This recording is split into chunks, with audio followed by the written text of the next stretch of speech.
الحمد للہ رب العالمین والصلاة والسلام علی سید الانبیاء والمرسلین اما بعد فاعوذ باللہ من الشیطان الرجیم بسم اللہ الرحمن الرحیم وقرن فی بیوتکن صدق اللہ العظیم، اور اپنے گھروں میں ٹھہری رہو۔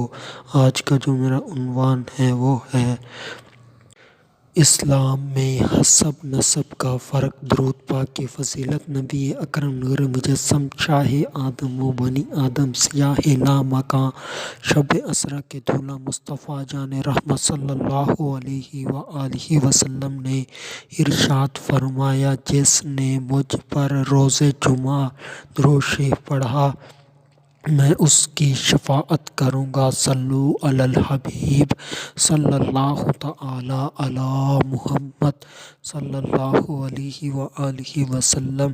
پڑھیے، الصلاۃ والسلام علیک یا رسول اللہ وعلی آلک واصحابک یا حبیب اللہ۔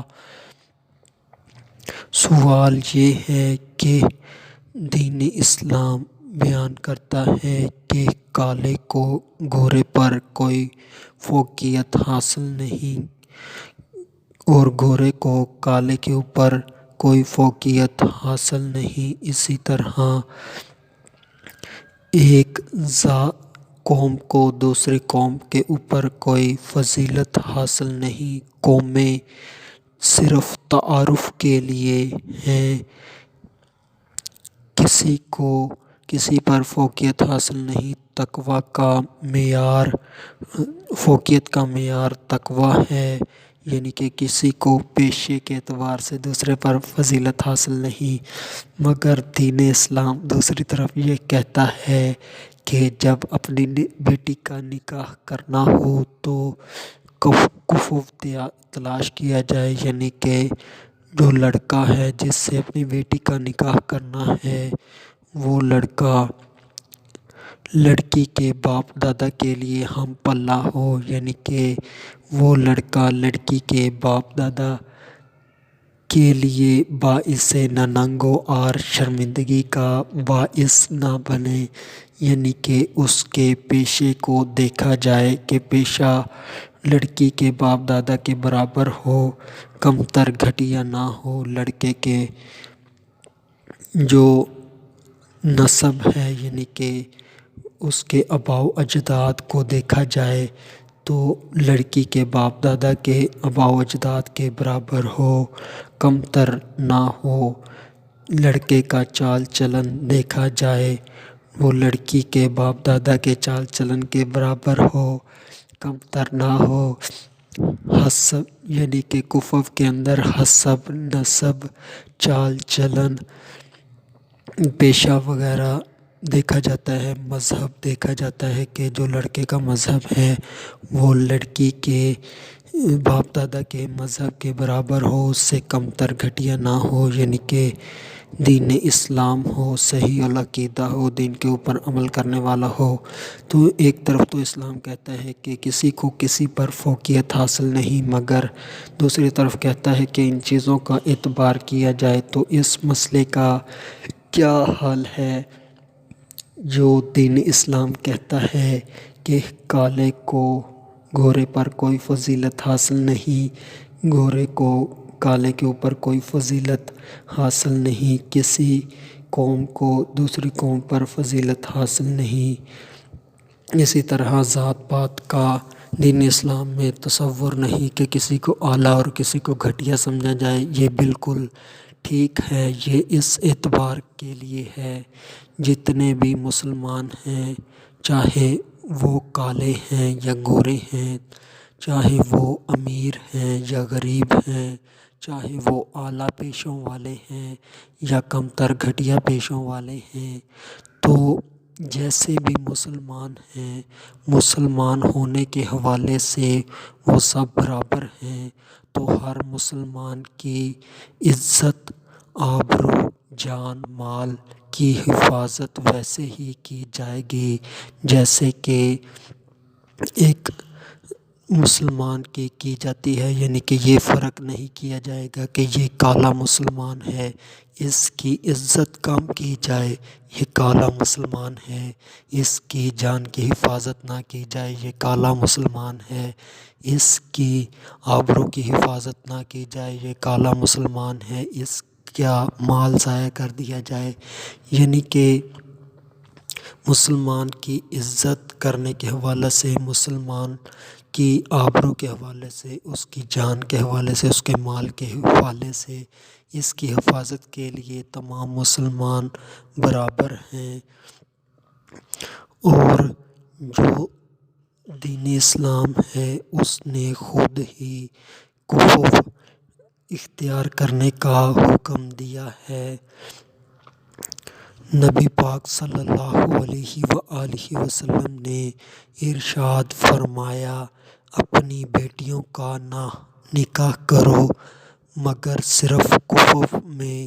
اس کا حوالہ سنن الکبریٰ حدیث نمبر 13,700 غالباً 60 پر 60 ہے۔ سنن الکبریٰ جلد نمبر 7 صفحہ نمبر 215 حدیث نمبر 13,760۔ اسی طرح نبی پاک صلی اللہ علیہ وآلہ وسلم نے حضرت علی رضی اللہ تعالی عنہ کو ارشاد فرمایا، جب 3 چیزوں میں تاخیر نہ کرو: 1 جب نماز کا وقت ہو جائے، 2 جب میت موجود ہو، جب بے نکاح والی لڑکی کا کفو مل جائے۔ یعنی کہ حدیث کی وضاحت یہ ہے کہ جب نماز کا وقت ہو جائے تو جلدی سے نماز ادا کر لی جائے، کہیں قضا نہ ہو جائے، جلدی جلدی پڑھ لی جائے۔ جلدی سے مراد تیز تیز پڑھنا نہیں ہے، جلدی سے مراد نماز کی تیاری کر کے نماز کو ادا کرنا مقصود ہے۔ اور اسی طرح جب کوئی فوتگی ہو جائے، جب اس کو غسل کفن دے دیا جائے تو خواہ اس کو دفنانے میں دیر نہ کی جائے، اس کا جلد جنازہ پڑھ کے اس کو جلد سے جلد سپرد خاک کر دیا جائے، یعنی کہ قبر میں دفن کر دیا جائے۔ اور اسی طرح ایک لڑکی ہے، اس کا نکاح نہیں ہوا، جیسے ہی اس کا کفو ملے تو فوراً اس کا نکاح کر دینا چاہیے، اس میں تاخیر نہیں کرنی چاہیے۔ اور دوسری جگہ پر نبی پاک صلی اللہ علیہ وآلہ وسلم نے ارشاد فرمایا، جو کہ حدیث بخاری شریف کے اندر موجود ہے، بلکہ یہ حدیث ترمذی شریف کے اندر حدیث نمبر 1077 ہے۔ وہاں پر یہ بیان ہوا کہ 3 چیزوں کے اندر دیر نہ کی جائے۔ یہ جو نکاح کا معاملہ ہے، اس کے اندر دونوں کا، یعنی کہ لڑکے اور لڑکی کا آپس میں ایک جیسا ہونا ضروری ہوتا ہے، تاکہ یہ نکاح کا بندھن ہے اور اس میں ساری زندگی چلنا ہوتا ہے، تو دونوں کے ذہنوں کے اندر ہم آہنگی ہو، یعنی کہ جس طرح کی سوچ، جس طرح کی رویہ لڑکے کا ہو، ویسا ہی سوچ، ویسی ہی لڑکی ہو، یعنی کہ دونوں ایک دوسرے کو پسند کرتے ہوں، ایک دوسرے کو اچھا سمجھتے ہوں،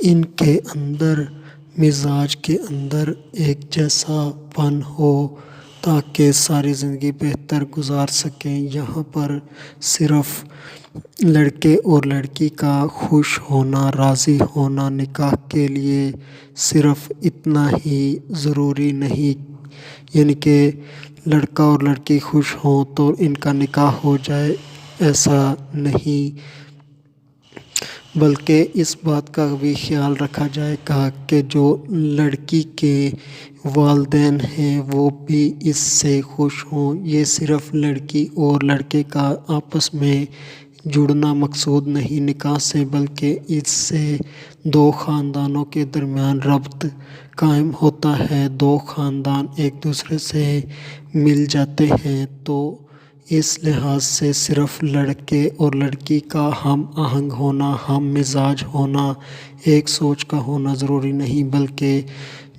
دو خاندانوں کے اندر ہم آہنگی ہو، ایک دوسرے کو اچھا سمجھتے ہوں، بہتر سمجھتے ہوں، تو تب ہی یہ نظام چلتا ہے۔ دین اسلام نے خود کفو تلاش کرنے کا حکم دیا ہے۔ کفو جو ہے تلاش کرنا، یہ اس کا لڑکی اور لڑکے کو آپس میں کوئی فائدہ نہیں ہوتا۔ یعنی کہ اگر لڑکی خوش ہے کسی بھی لڑکے سے نکاح کرنے کے لیے، تو لڑکی خوش ہے، لڑکا بھی خوش ہے، تو ان کا آپس میں کوئی فرق نہیں پڑتا، مگر اس کا فرق تب پڑتا ہے جب دو خاندانوں کی بات ہوتی ہے۔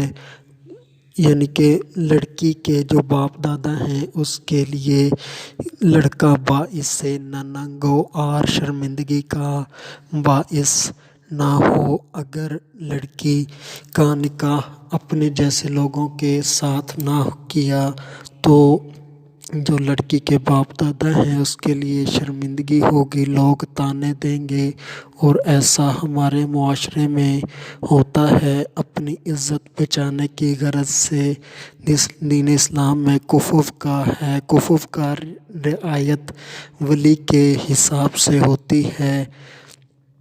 تو یہاں پر اس وجہ سے کفو کی رعایت کی جاتی ہے، یعنی کہ لڑکی کا جو شوہر ہے وہ لڑکی کے باپ دادا کے لیے ہم پلہ ہو، تاکہ معاشرے میں عزت و آبرو رہے۔ اس وجہ سے یہاں پر فرق کیا جائے گا کالے گورے کا، یعنی کہ لڑکے کی خوبصورتی، شکل و صورت بھی دیکھی جائے گی، لڑکے کا پیشہ بھی دیکھا جائے گا، لڑکے کا مال بھی دیکھا جائے گا، لڑکے کے والدین یعنی کہ نسب بھی دیکھا جائے گا، حسب یعنی کہ پیشہ وغیرہ بھی دیکھا جائے گا، اسی طرح سے اس کی دیگر چیزیں دیکھی جائیں گی۔